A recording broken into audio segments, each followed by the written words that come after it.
Pulimurugan cinema കേരളത്തിലെ തിയേറ്ററുകളിലെല്ലാം തകർത്ത് ഓടുകയാണ്.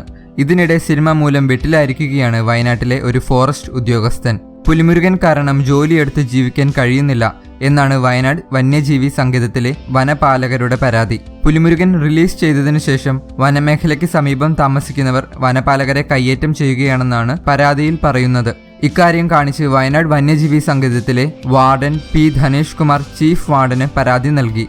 വനപാലകരെ വളരെ മോശമായിട്ടാണ് സിനിമയിൽ ചിത്രീകരിച്ചിരിക്കുന്നത്. ശരിക്കും വനപാലകർ ഇങ്ങനെയൊക്കെയാണെന്ന് തെറ്റിദ്ധരിച്ചാണ് സമീപവാസികൾ ഈ രീതിയിൽ പെരുമാറുന്നതെന്നും പരാതിയിൽ പറയുന്നു. പുലിമുരുകന്റെ പ്രമേയം വനസംരക്ഷണത്തിനും വനപാലകർക്കും എതിരാണെന്ന് Kerala forest protective staff association സംസ്ഥാന വൈസ് പ്രസിഡന്റ് എം മനോഹരൻ പറഞ്ഞു. ഫോറസ്റ്റ് ഉദ്യോഗസ്ഥരെ ആക്രമിക്കാനുള്ള നീക്കം ഇവർ നടത്തുന്നുണ്ടെന്നും മതിയായ സുരക്ഷാ ക്രമീകരണങ്ങൾ ഇല്ലാതെ ജോലിക്ക് പോകാനാകില്ലെന്നും ധനേഷ് പറയുന്നു.